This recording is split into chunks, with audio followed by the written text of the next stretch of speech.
the Johnny Rocket Launchpad. And now, here's Johnny. Hey, it's Johnny Rocket here at the Johnny Rocket Launchpad, launching ideas in your direction, a Northwest's only rock and roll libertarian radio show.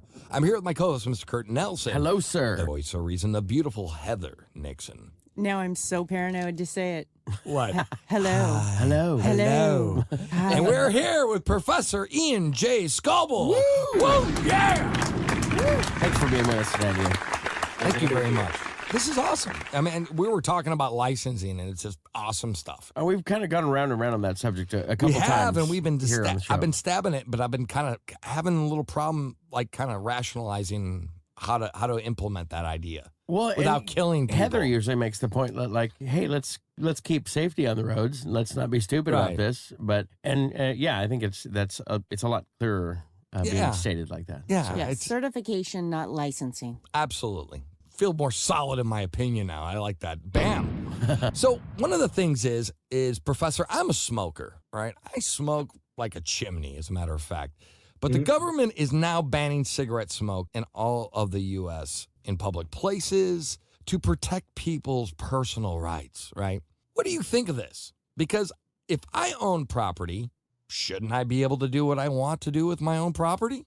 Well, unsurprisingly, I agree entirely with that statement. That's the whole point of owning property, is to be able to control its use.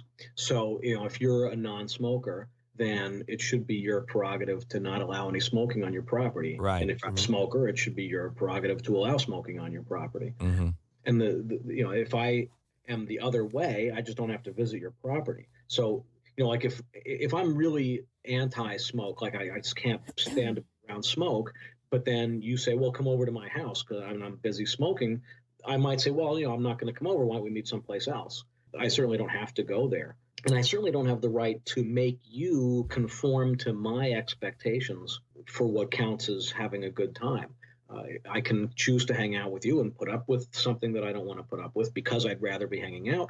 Or I can say, well, it's not worth it. I'm not going to hang out. Or let's hang out in some third place where somebody else's rules prevail. But the key thing here is the property owner's right to use the property and control the regulations for the use of his or her own property. So how do you feel about the some of the court rulings regarding public accommodation because of the public roads that get you to these places, blah, blah, blah, blah? Well, the idea of banning them in like restaurants and bars, you asking about that sort of thing? Yes. The outside's like being on the street. Yes. Both? In privately owned bars and restaurants, the whole public accommodation, because they use publicly funded roads to get to your business that the government has authority. Yeah, that's a really dubious legal theory that I don't think very highly of.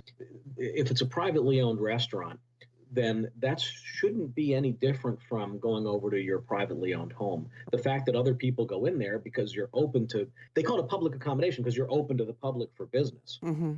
But again, you don't have to go in there. And there's all sorts of reasons why you wouldn't choose to go into a place, right? You might think, this place looks like too much of a dive for me. Or conversely, this place looks way too posh for me, so I'm not going to go in there. So people choose whether to go into a place. Yeah, he hung up in our face because thanks, Heather. Thanks. Not good job. He's like, fuck you. Click. I think it's trying to call him again. Are you with us, Professor? Yeah, I think we got cut off. Yeah, we did. Okay. So I was in the middle of saying something like we make choices all the time to go into or not go into restaurants and bars based on any number of factors. Right. Menu or the clientele or our perception of the decor or whether it's too divey or too posh. So whether or not there's smoking or not smoking. If I'm a smoker, I'm not going to want to go into a place where I can't smoke. If I'm a non-smoker and I'm really offended by smoking, I'm going to choose to go into a place, not to go into a place that does allow smoking. So customers are going to choose one way or the other.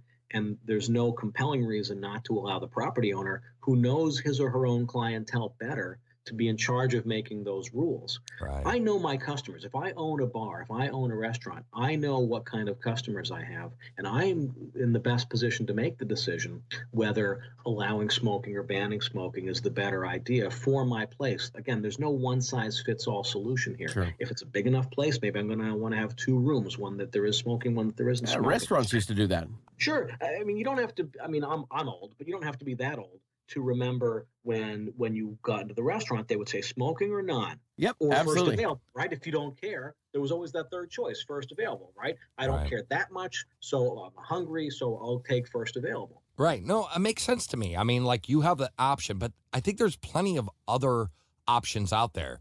Like, Well, you know, if I was, let's just say I was a non-smoker and I wanted to open a bar up down the street and I offered a non-smoking posh place and it served seafood and organic food. You had the bar down the road that, you know, was like smoking, eat meat all day, blah, blah, blah, blah. Sure. You know, that is my right, but you always have an alternative, and the free market will always create that alternative. What about That's right. What about the argument that the employees? We've got a non-smoking waitress. She can't afford to not have this job. Should she be forced to work the smoking section of a restaurant, or be forced to breathe secondhand smoke all day? My opinion is pretty much, if you don't like that job, go ahead and find another one.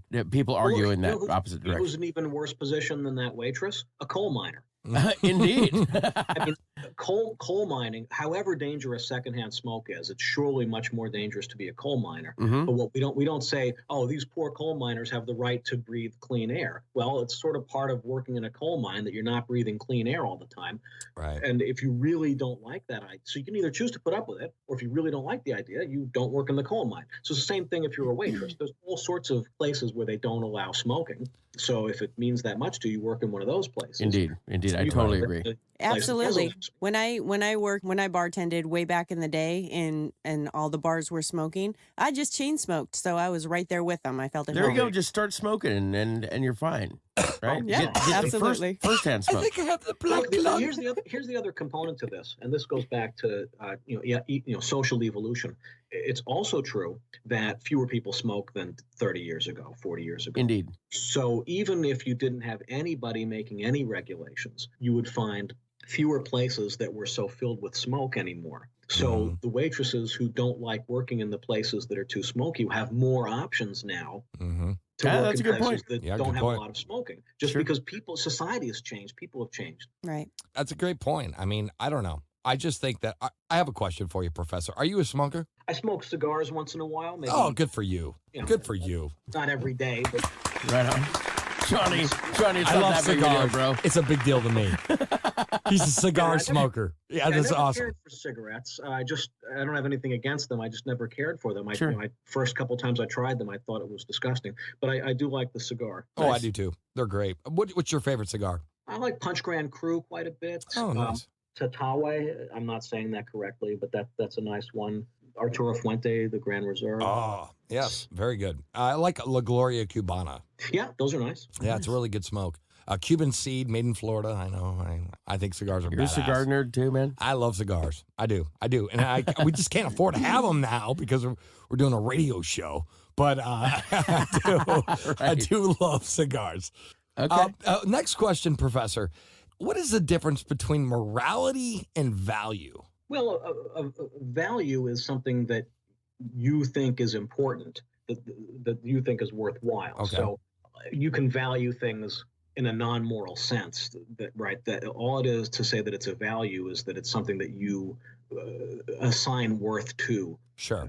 Now, we sometimes use the word values in a moralized sense. This is like, well, I have, like, why won't you have this kind of sex? Well, because I have certain values. And so you'll sometimes talk about your own moral limits based on a conception of values. And people say, well, I value integrity, right? Mhm. So integrity is a value.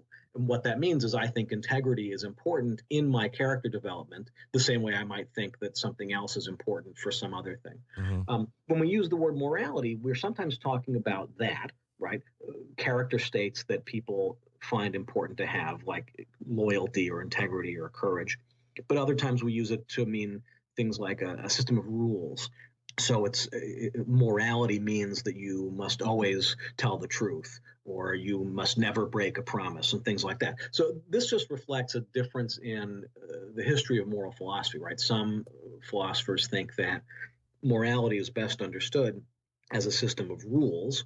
Others think there's no such thing as rules, and it's all just a matter of the best consequences. The end justifies the means. And then the third general approach is to think in terms of virtues of character. So when we talk about people's values, that's necessarily going to be different for different people.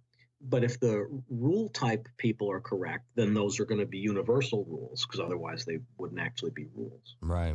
Right on. Self-ownership is key in a libertarian or a free society. What has the state done to implement to abuse the right of self-ownership? Well, they undermine it in subtle and not so subtle ways. It's one of the founding concepts of America, right? Mhm. It's like the line 2 of the Declaration Right. is that we're self-owners. And part of what that means is that no one else can own you. It partly implies a proprietary set of rights to use myself according to my own design. And the Mhm. corollary to that is that other people can't use me non-consensually for their designs. Slavery would be precluded by a theory of self-ownership. And when the nation was first started, of course, they kind of had to sweep that under the rug for a while. So now we don't have any legalized slavery, yet in all sorts of smaller ways, the government manages to undermine the idea of self-ownership, and often in harmless seeming ways that we're all brought up to believe are important when we're kids. Take, for example, when they talk about jury duty, Mhm. right? Pay attention to the special language that they use when they talk about jury duty. They don't talk about how important it is for if you could help out here, right? Mhm. What they say is they'll say something like, you have an obligation to serve the community in this way. And of course, it's not just a moral obligation. If you don't do it, we're going to lock you up, right? You're So forced to. they threaten you with the use of force. We're going to lock you up if you don't help us out here. So they're not asking you to volunteer at all, right? They're saying you have to do it this way or we're going to lock you up, which is exactly the same as like when they used to have the draft. Right. So today it's like you might choose, I want to join the Navy or something. So then you go do that. But back in the old days, they say, well, you're going to join the Navy whether you like it or not. And if Right. you don't want to come along, then we're going to send you off to prison. Isn't it kind of like the income tax? Yeah, well, that's it being April 15th. Right. Indeed. Funny you should mention that. But yes, the idea of the income tax is also a subtle way of undermining a theory of self-ownership. The idea there is that you are required to support non-consensually a variety of programs and policies, which is the exact opposite of voluntarily supporting things that you believe in, right? You go to a movie, you are voluntarily funding the movie studio and the actors and writers Sure. go into making the movie. So you're funding that activity. But You're doing paying that money. essentially because you like that kind of entertainment. Right. Same thing with any food that you buy, any book that you read, any whiskey that you drink. You're supporting that activity Sure. voluntarily, consensually. One of the perverse things about the way the tax system in the government works today is probably a bunch of the things that you're paying for are things that you would support voluntarily, but they're bundled in with all these other things that you wouldn't support voluntarily. Right. The only way they can get you to pay for them is by forcing you to pay for them. Concentrated benefits disperse costs. Yeah, that's one of the economists' standard tools, Right. but widely misunderstood, unfortunately. No, I didn't know about that. LearnLiberty.org. I just got That's what I mean. You went and got educated on us, man. I'm all smart No, and it's shit. true. They It's did great. a great job with that video. It's great. We had Sean, Sean Mulholland. I do. He lives not too far from here, and we hang out pretty regularly. Nice. Really nice guy. Yeah, super nice guy. Super knowledgeable, too. Yeah, Yes. I really like that guy. That cat's all right in my book. Individuals are important, and we have rights. This is the last question before our next break. What are rights, and what are the different types of rights? Rights have a moral sense and a legal sense, right? Anytime you build up a legal system, then there's going to be rights in that system, and those mean privileges or immunities. So, for example, when you get arrested, they tell you they have a right to an attorney. So that's a function of our system of laws, is that if you get arrested, then you have a right to have an attorney represent you in court. But this is all predicated at a more fundamental level on our moral rights, right? So those would be morally legitimate claims to make that other people have some rational reason to accept and respect. These have to exist conceptually prior to there being any government at all. This was the point, again, to go to the Declaration. And, Jefferson was cribbing this from the English philosopher John Locke. But the idea is when we make governments, what we're doing is trying to find an efficient way to keep ourselves secure, to protect rights that we already have. So Jefferson, he's cribbing from Locke, but not in a bad way. And he's got a nice succinct way of putting it, right? He says something like, to secure these rights, governments are instituted. So Right. the point being that we have certain rights to begin with, and then we make up governments to make it easier for us to protect those rights. Why? Because we might find it difficult to protect them otherwise. Joined together in something like a society, then it's easier for us to protect those rights. So why is there a right to an attorney in the legal system? Well, because the way the legal system works, it wouldn't be fair if you didn't have an attorney. But of course, if we didn't have courts, then the concept of attorneys wouldn't even come up. But why Right. do we have a right to live and be free? A right to live and be free would have to exist before we even sat down to put together a government. Because if you didn't have a Makes right sense. to be free, why would we even have those kinds of institutions? We'll just have an absolute dictator be Mhm. in charge of everything. Makes sense. I don't know. I just feel like I think our rights are slowly being taken away because we are not being educated in liberty every day. It's like nobody even understands the concept of liberty. You talk to the normal guy down the road. He doesn't know what liberty is. He really, truly doesn't know what it means. Yeah, it's sometimes awkward to think about how, the colonists rebelled against unfair taxes that are so drastically lower than Right. what we sort of put up with today,